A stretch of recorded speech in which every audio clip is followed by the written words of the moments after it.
All right, I'm back from San Antonio, so doing the Duke Houston film breakdown. I did it twice already in my hotel in San Antonio, but it was lagging. It was not good quality, so I couldn't post it. So I had to wait till I got home. The film breakdown is just going over the key possessions in the second half. First half happened. Halfway through the second half, we know what happened, but this is what we need to break down, right? How did Duke lose this game? I'm breaking it down now. If you want to know more about my San Antonio trip, Connor and I will be recording Big J Little J show at some point soon and recapping what it was. But yeah, we'll get right into it. This is going to be a tough watch if you're a Duke fan. If you're a Houston fan, I mean, I guess you can sit back and enjoy this, even though ultimately you guys lost in a similar fashion in the championship game. But with that being said, we'll get right into it. And Sion James back in. He gets a round of applause from Duke Nation behind the bench. And picking up full court. So, and here's a guy that played a lot of zone at Tulane. According to Kelvin. This matches Duke's largest lead. Houston has gone cold. They've missed 7 of their last 8. Pryor puts it in. All right. So this is the first clip we're going to go over because, one, this is the 6-point possession. Like they said, tied for the largest lead in the game, 14 points. And Mason Gillis gets called for a tech here for the way he boxes out. But what I want to go over is this 3-point coverage on this dribble handoff. John Shire was pissed off at how Duke let LJ Cryer get this look. I think he was mad at Malawatch, but I watched Shire right when this ball went in, and he was livid. And I think it's because Malawatch dropped too much. Because Caleb Foster is trying to run him off the line. He's going over top, being aggressive on the dribble handoff. He's not going under, so he's pushing LJ Cryer into Malawatch. Malawatch is too low. You got to get another step up to defend this. You got to worry about the 3. If that's a dump down pass on the roll man, you have Mason Gillis in good help position, and you have Con Knipple in good help position. Malawatch is too far off the shooter. LJ Cryer hits a tough one. This is a tough 3 to make, but again, you got to defend this. If he would have been off the line, they don't get 3 points there, and they don't get 6 points in that possession. So this turned into as Mason Gillis accidentally hit the guy in the head, this turns into a 6-point possession. It went from 14 to 8 by the time Duke got the basketball again. Just a huge possession in this game. And he can make some tough shots there. Cryer is Bad points allowed, 58.3. They've given up 59 to Duke with 7.5 to go. Flag. Hard drives, goes to that left hand, it rims out. And look, Duke struggled to score in the second half. I know. I saw the scoring droughts. We all know the scoring droughts. But Duke had good looks. Like, it wasn't X's and O's that, coaching was not drawing up stuff. This is what Duke did all year. It's what they did all year. You get by a slower defender. Cooper Flagg does. But now here's the help. How many times we've seen this season, let alone in March Madness, where this is a lob to Malawatch. Malawatch's guy comes over. 2 guys are on flag. You just got to throw it up because Sharp is too late to try and cut off Malawatch. The lob's there. And even though Flag takes it and he passes up the lob, I mean, that's a makeable layup for him. It just rims out. Like, that's a good look. That's a good look. But again, the lob's there. Instead, sells for a tougher one, and Houston gets a stop. So Duke gets it back. We approach 7 minutes to play. Screen, Malawatch. Proctor. No good. So now we get over the back on Malawatch, and you saw the scoring drought graphic there. But again, this is Duke's offense. This is what Duke was all year. Being aggressive on 3-point line. Sion James is going to go set a down screen for Tyrese Proctor, guard on guard. The guy goes under, tries to cheat the screen. He's trying to shoot the gap. How many times have we done film breakdown where Duke has punished defenders trying to shoot the gap on a 3-pointer? Tries to shoot the gap. Proctor gets an open look. Proctor had a really rough night, we know. But this is a shot that Duke lives with all the time. This is what's designed in the offense. Proctor just missed it. No good. Malawatch. Contact with Tugler. a little bit of that shape back in the day. What a great player he was. And still number 1 on the all-time blocks list in NBA history. Incredible. Nice screen. Flag doesn't take the 3. Instead, spin fade. In He's halfway. All right, 8-point lead. This is one of two that I thought Cooper Flagg passed up open threes. And he hit the threes in this game. But this one, again, catches, that's got to be a shot. Don't hesitate. Let that thing fly. He hesitates, and then he gets into his mid-range. And, I mean, it almost goes in, but that's a tough shot. It's not as tough as the second one we're about to see, but, you know, shoot the first three. It rolls in and out, though, and Houston gets a stop. But the second one right here, I think, as we're about to get into it, second one was a tougher look. If you watch practice, they go hard. That is the 15th foul against Duke. Get it in. Sharp, aggressive, hangs. The follow goes. And this is why Duke lost this game. Offensive rebounds killed them. Houston almost had the same amount of offensive rebounds as Duke did defensive rebounds. Just baseline out of bounds, throws it. Sharp gets the angle initially, but Knipple does a really good job of squaring him back up to where this is a tough take. Great contest, no foul, but Duke's just not around the rim. Not around the rim. Proctor, man, buddy, just got bullied. I mean, Proctor's the only one here, and then just Houston picks on him, just bullies him out of the way. I mean, Proctor is running away from the basketball. The ball is in the air because he's getting out physical. Like, Houston just was dominant around the glass, and this type of offensive rebound sums up the game. Just one Duke player there, get out of my way, tip in. Now it's a 4-point game. Nothing. Cougars run. So no field goals in the last 5:30. Cooper Flagg missed Malawach on a lob and then shot a tough layup that, you know, could have still went in. Proctor missed a wide open three, and then Flagg settled for a tough midi. We talked earlier about Duke being in close games. Haven't been in many this year. Proctor, kick, Flagg. Shoot it. Ball fake, what a close. He'll drive, he'll fend off. Didn't have. I mean, that's just a very tough settle by Flagg. That should have been automatic. You're stepping into a penetrating kick three. You got to pull that. You got to shoot that. But hesitated. And now he's letting Roberts get into his rhythm defensively. And, I mean, that's just an impossible – that's so tough. That's such a hard shot. And then, again, 2 forced mid-ranges leads to 2 offensive fouls, or at least 2 offensive fouls in what we've seen so far. One was Colin Malawach over the back. Malik Brown just picked up a foul there. But 2 tough mid-range settles where I thought Cooper Flagg should have shot the open looks from 3 instead. But Duke has hit a scoring drought. I love how Roberts likes to take the best guy out here. He is a gamer. They have 1 point in the last 6.5 minutes. They double Flagg. Nice ball fake. He's going to take it in. And that's Duke's action. Scoring drought, gets to the line. Here, Proctor going to set a screen for Flagg. And then slips off, so 2 guys are on Flagg. Kick to Proctor. Now it's 2-on-1. Proctor could have swung it to Knipple for a 3, but Sharp's getting back. Good ball fake. Just got to be strong with the basketball. Even here, like, it is a foul, but you see how he just has one arm on it?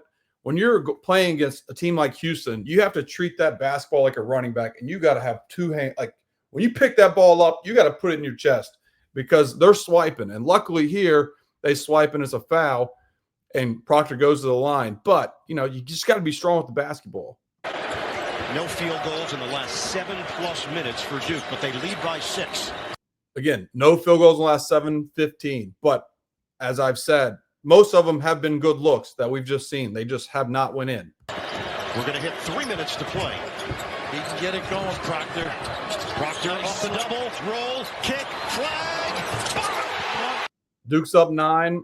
And that's why I didn't want Flagg to be so passive on the first 2 looks. Just good ball movement, pick and roll.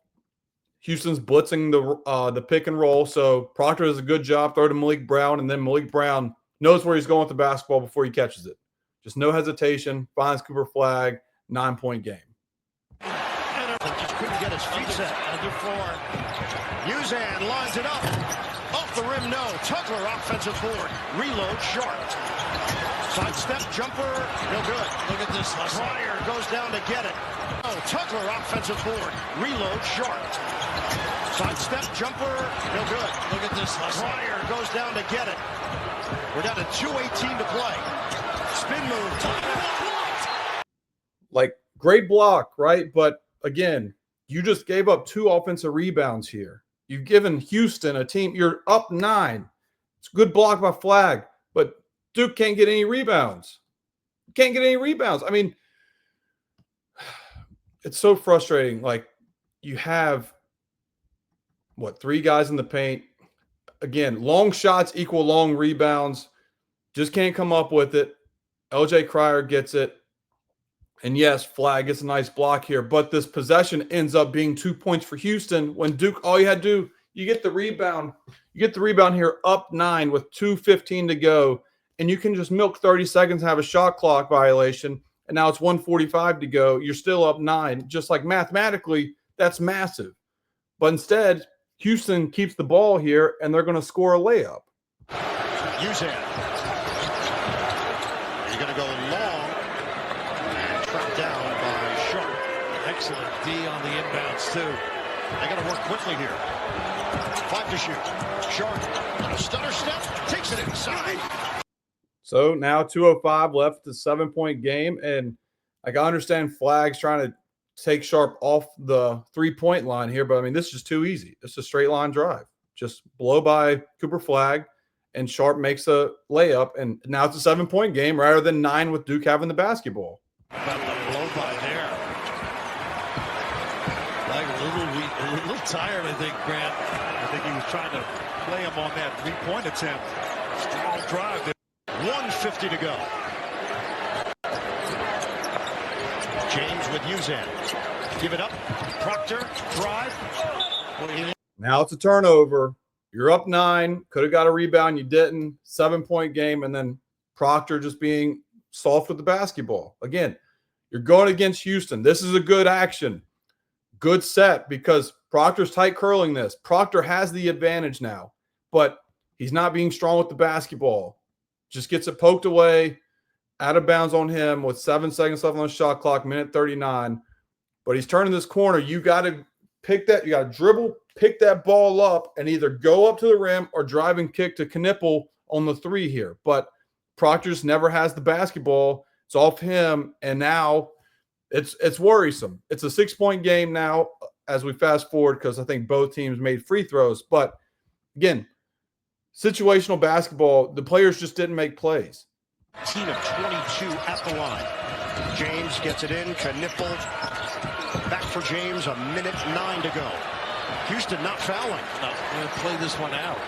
Surprise. As much clock as possible. We are under a minute to play now. Shot clock is down to 10. James on a switch now has Uzan.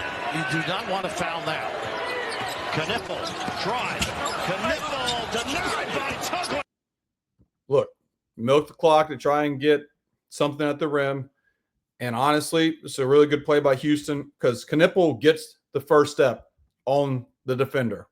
But Houston's so disciplined, they don't go for the ball fake. And then Knipple just tries to force one up really quickly. It gets blocked. Obviously, you want to see the shot at least hit the rim. But it's a good play by Houston. It's tough to really tell Knipple to kick that out with 4 seconds left, and he's at the block. But just a good play by Houston, and still a 6-point game as they get the ball left, and they go right back down, and you'll see what happens. Knipple, drive. Knipple denied by Tugler. Houston comes up with a defensive stand. 6-point game. 42 seconds to go. No threes, no fouls. You're thinking of your Duke. Sharp loses his footing. Uzan now with 35 seconds left. Sharp, the jumper. He's got it. I mean, Duke's defense has been outstanding all year, and their principles in this game, they freaked out on the court. Like they panicked. They were overwhelmed. This is switched 7 days a week, everything Duke's done all year. Flag's got to switch this. Got to switch this. Doesn't. Bang. But Sion James does a good job of poking it away. to cause chaos, like hands. Now you got to play. All right, setting a screen. Once you feel you get touched right there, it's a pass off. Sion's passing off his guy to Cooper. Cooper stays attached. Blow by. And that's a big shot by Sharp. Now it's a 3-point game with 32 seconds left. Floated upstairs, knocked away, play by Sharp. Wilson goes back, he fires. No good. Oh boy, that hurts. So Sion obviously turns it over, and for people asking why Sion's throwing the ball in, he's thrown the ball in this situation all year. Think about the UNC game where Con Knipple made like 10 straight free throws to end the game. Sion James was the one throwing it in. And he has the best assist turnover ratio on the team. Also, I think Sion James was concussed. Like, I'm going to give him an excuse here, but obviously at the 8-minute mark, right when this video started, they talked about Sion James checking back in the game. He slammed his head on the wood. He might have been concussed. But again, regardless, he throws an underthrow here to Knipple. Active hands, Houston. And they pass up the open layup for a 3. Two things. One, Duke got bailed out that they shot this 3. And 2, I would rather Houston made the 3 here where it's a tie game and Duke has a chance for a last shot than them missing this.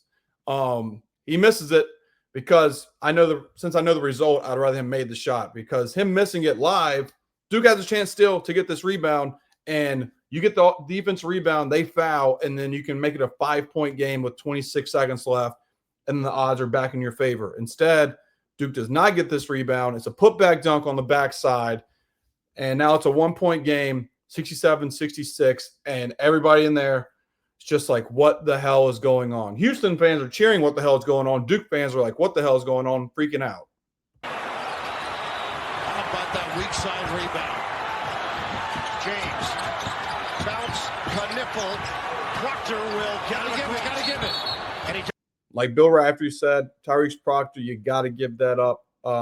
You've been shaky at the line for the year, but in the last month, Tyrese Proctor, the UNC game and the AC tournament, Tyrese Proctor from the free throw line, 3 of 5, 60%, 1 of 5 against Louisville, 20%, 1 of 2 against Mount St. Mary's, 50%. Did not shoot a free throw in the Baylor-Arizona game, 1 of 2 from the line against Alabama, and 3 of 5 in this game. So since March 14th, he has shot 60% or worse from the free throw line in the tournament, in the AC tournament and the NCAA tournament. And Knipple, I saw people saying, why didn't Knipple just take the foul? Houston's not going to foul Knipple here. They're not going to foul. They are so disciplined. There's 25 seconds left. They're going to trap first pass, and they're not going to foul. They're going to try and get a jump ball. Possession arrow is to them, by the way. So they're not going to foul Duke's best free throw shooter. Knipple makes the right read. Get it out of your hands. And now it's 3-on-1 and with a backside trailing. You throw to Cooper Flag here all the time. You throw to Flag because he's an 80-plus free throw shooter. Instead, you get fouled. And also throwing the flag would have wasted like 4 more seconds. But Proctor gets fouled. Now Proctor's going to the line. And like I said, shaky free throw shooter throughout the year, but in tournament play has been shaky, like I just said, since March 14th, 60% or worse from the free throw line, and clanks it over the back on Flag. I think that was a bullshit call, but at the end of the day, Roberts made both free throws, and Tyrese Proctor missed the front end of a 1-and-1. So bad call, but that call did not lose Duke the game, and now Duke draws up something for Cooper Flag. in Knipple. 15 seconds left. Now it's Flag. Takes his move. Flag. Back in. Flag. Short. Rebound by Houston. Look, he just missed it.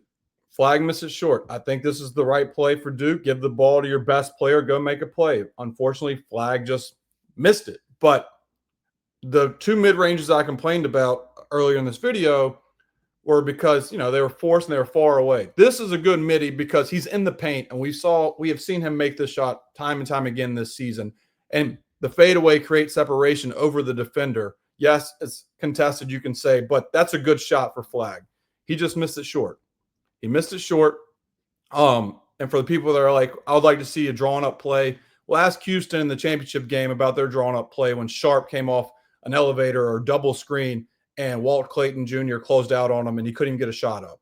Houston tried to run a play for the final shot of the game in the national championship, and they didn't even get a shot up. So I'd rather you give it to your best player, get out of the way, let him make a play. He just missed it. He missed it. So Duke fouls with 3+ seconds left. Duke was trying to foul way earlier, but the refs just swallowed their whistles. So Duke gets it with 3.6 seconds or something, 3.7. And look, I understand throwing it deep here because Houston might be trying to foul you. But also I would rather have Proctor or somebody coming off like a circle. Sorry, you can't really see me do that. But basically run from half court to the opposing three-point line, but with momentum, forward momentum to catch it up the court. Instead, Duke kind of just throws it away, and Proctor throws a Hail Mary. Also, it didn't help that Duke had no timeouts. They couldn't draw up anything. So that's how the game ended. It sucked. But a lot of just players not making plays for Duke and players making plays for Houston on the court at the end of the day. We saw the shot selections Duke had. I thought they were good looks besides Cooper Flagg passing up a couple open threes and settling for tough mid-ranges. And on defense, Houston missed shots. Duke just did not get rebounds. Like I said, Duke was up 9. Houston got 2 offensive rebounds. Then Flagg blocked it out of bounds, but Houston still scored on that possession to cut 7. Just stuff like that, man. It adds up. And it all started with the 6-point possession that Malawash didn't step up high enough. Houston hits a 3, dead ball tech. Houston gets the ball, they score again. And so that's impossible almost to do, to have a 6-point possession and turn a 14-point lead into an 8-point lead before you get the ball back. So it sucks as a Duke fan and Duke players to lose the game like that. But, at the end of the day, 35-win team, 35-win season, won the AC regular season, AC tournament, and made the Final Four. 2 banners in 1 year is a successful season. Just a tough way to lose. But that is the last film breakdown of this 2024-2025 season. I will be back, though, real soon. Give you guys player breakdowns and more college basketball content on the channel. So stay tuned for that. But I appreciate you guys following along, man. And if you watched and you made it this long, I'm sorry, but thank you. And I'll see you guys in the next video.